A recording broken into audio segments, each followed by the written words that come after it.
Está começando mais um Entrevistas aqui na sua TVT, que hoje vai conversar com um contador de números, um contador de números tão competente, que é consultor de empresas, que é fundador da Escola Trevisan de Negócios, fundador, professor, conselheiro, mas que é também um contador de casos e de causos, porque já se envolveu com iniciativas da melhor qualidade para tratar de um dos maiores problemas deste país, que é o problema da fome. Eu vou conversar com Antoninho Marmo Trevisan. E vou começar este programa pela primeira vez em tantos anos, sem fazer a ele uma pergunta, com uma jornalista abrindo o programa para perguntar a ele. A jornalista Maria Carolina Trevisan. Olá, Juca. Muito obrigada pela oportunidade de participar do seu programa e fazer essa pergunta. Trevisan, o senhor é uma pessoa que teve uma infância socialmente vulnerável, inclusive com um período de trabalho infantil. Ao longo do tempo que eu te conheço, poucas vezes eu te vi perder a esperança e deixar de ser otimista. A não ser, recentemente, quando o Brasil entrou de novo no mapa da fome. O senhor tem essa memória presente dessa infância e traz contigo tudo isso que foi vivenciado durante esse período e, inclusive, a educação que você deu para a gente. Queria saber do senhor qual é a importância de um programa social como Bolsa Família, que é muito mais do que uma transferência de renda, para a economia de um país. Por que isso é importante, não só como meio de evitar a extrema pobreza, mas também para girar a economia do Brasil? Obrigada. Aí, agora eu tenho que respirar fundo, né? Não é todo dia, a primeira vez na minha vida, que a minha filha, sem eu saber, me faz uma pergunta assim, de bate-pronto. Ô, Juca, você me mata assim, né? Olha, para que você possa respirar um pouco, eu te pergunto o seguinte: você deu uma educação tão formal para Carolina que ela te chama de senhor, ou ela está dando um exemplo de como um jornalista deve tratar um entrevistado e chamá-lo de senhor, coisa que eu passaria a fazer imediatamente?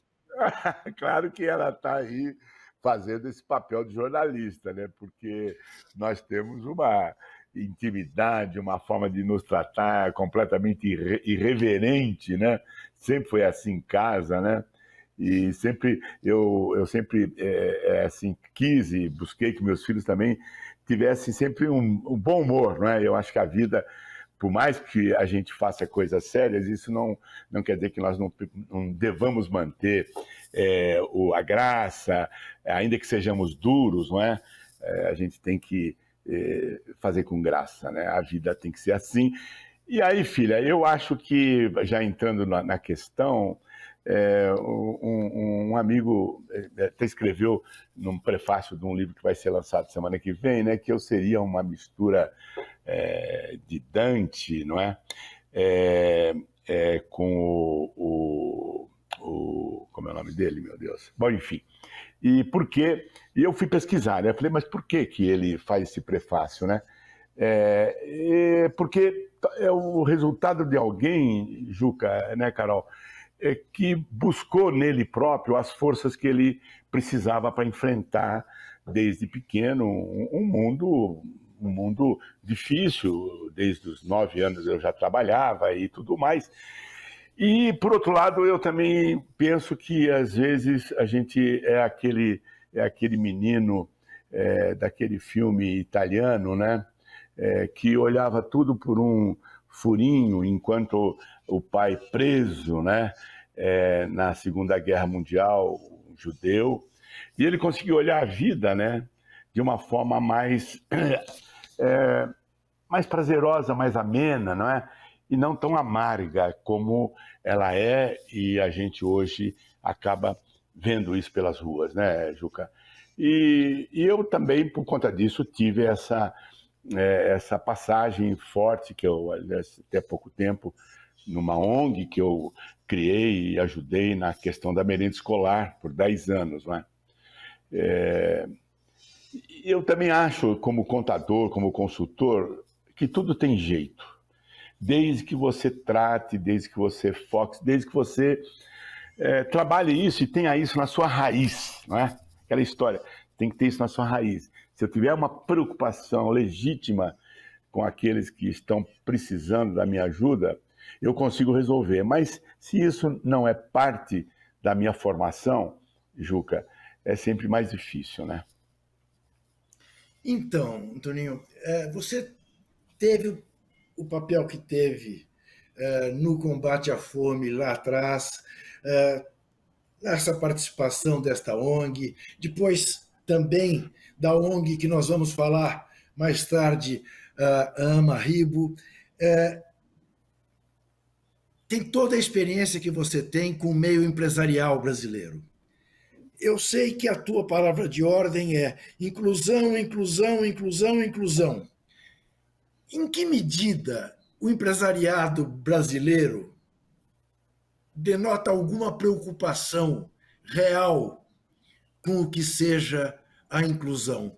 Porque eu posso estar enganado, mas eu tenho uma sensação que houve um momento em que o empresário brasileiro se deu conta da necessidade da inclusão para até se beneficiar dela, né, em relação à criação de um mercado consumidor, mas que de uns anos para cá deixaram de se interessar por isso, deixaram de se comover com as pessoas que estão dormindo na calçada, com mais de 30 milhões de pessoas com fome, com mais de sei lá quantas milhões de pessoas em insegurança alimentar.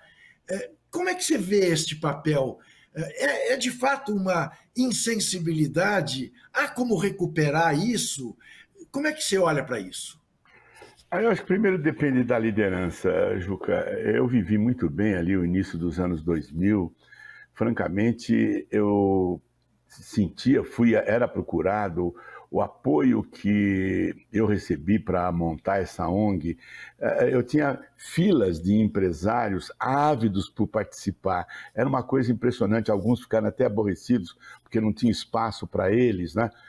Por que isso? Porque tinha uma liderança chamando a atenção para essa questão, comovendo as pessoas, tocando as pessoas no seu coração. Isso faz uma enorme diferença. Isso faz uma enorme diferença.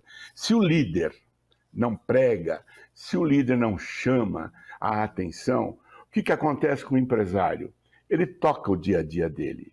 O olhar dele obviamente não é só em relação ao bottom line, à última linha, ao lucro, né?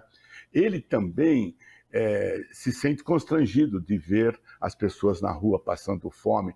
E ninguém quer viver desse jeito e tendo uma bela de uma empresa. Mas, isso afirmo, reafirmo, eu nunca vi uma mobilização tão grande quanto aquela que eu vi, por exemplo, numa célebre reunião aqui no hotel, aqui no Jardim Paulista.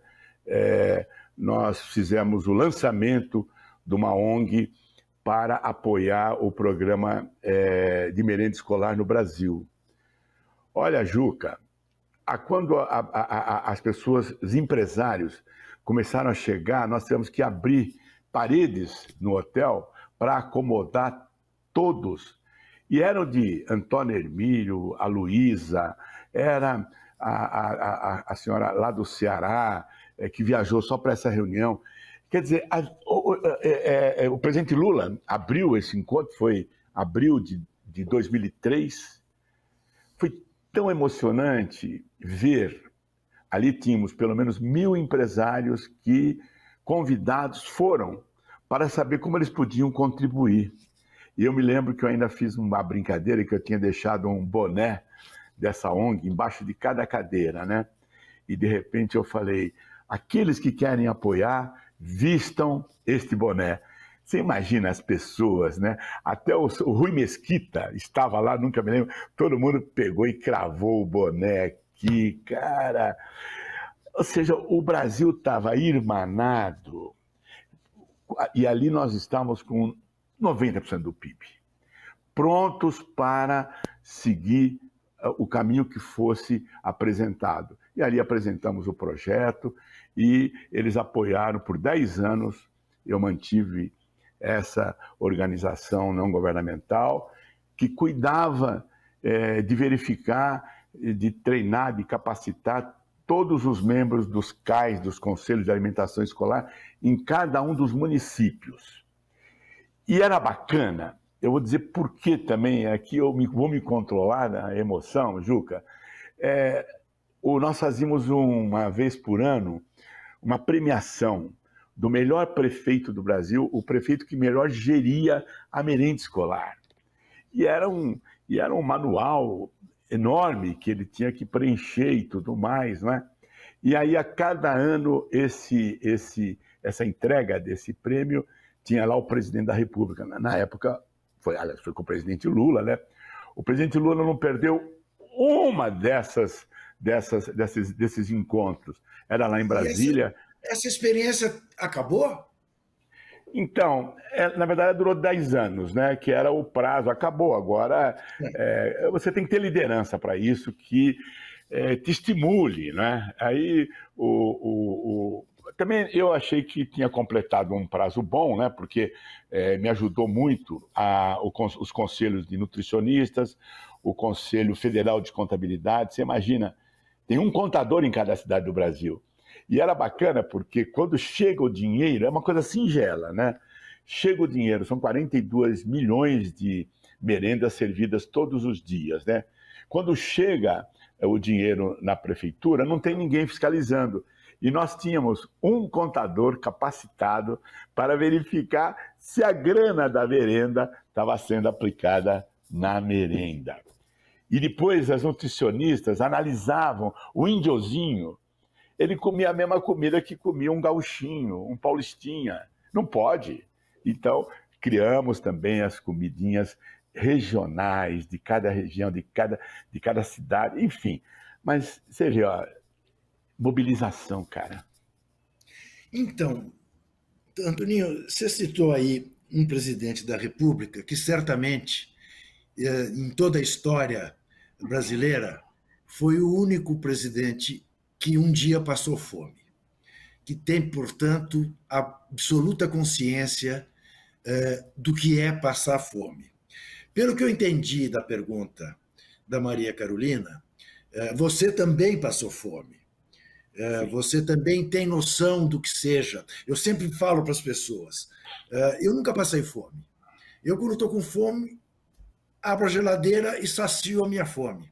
Eu não sei o que é passar fome. Isso faz uma brutal diferença, não faz? No trato para se voltar a quem está com fome? Faz. Quando você... eu não tive uma infância infeliz, não é? Tive uma mãe maravilhosa, né? Mas a consciência de que se você não gerar a sua comida, por isso que você começa a trabalhar muito cedo. Por exemplo, lá a gente ia para aquelas sítios, fazendas, não tinham cercas, e eu com meu amigo Tuepa, a gente levava uns sacos de estopa nas costas e ia catar osso. Estava explicando para o meu irmão, João Silvério Trevisan, que ele estava no seminário, ele é mais velho, né? Catar osso, porque na época você não tinha as vacinas que você tem hoje, então era muito comum você encontrar carcaça de bezerro no meio do pasto, morto, claro. Né? Então, aquele osso a gente colocava nesse saco e semanalmente passava um caminhão que comprava aquilo para fazer botão, pente. Na época não existia plástico, né? Então, o seu olhar ele é muito mais sensível, não é? Eu também não quero te dizer, Juca, que você precisa ter passado uma situação difícil para fazer algo, claro. Mas a tua dedicação, a tua prioridade, ela bate no estômago, no fígado, aquilo vira para você uma questão de honra, né? E como eu na área de educação, quer dizer, eu estava revendo também aqui, eu participei de 32 ONGs, né? Portanto, você carrega isso. Eu fui, por exemplo, da Fundação Abrinq pelos Direitos da Criança. Me lembro que com o Oded Grajew, né? E eu me lembro que na primeira reunião eu disse, eu sou produto do trabalho infantil. Falei assim, mas não quero que haja e não pode haver, não é? Aí, sobretudo na época a gente combatia as crianças que catavam laranja. Parece singelo catar laranja, mas a laranja recebe bastante produtos químicos, né? E a criança, quando colhe a laranja, ela perde a digital, pasmem vocês. Ela depois não consegue ter marcações nas suas digitais. Só para citar uma questão, né? Mas eu penso que o desafio é tão grande que se não tiver um líder que, de fato, eleja a pessoa comer 3 vezes por dia, no mínimo, como seu foco, como base do seu trabalho, do seu governo, você não consegue combater, porque você esquece.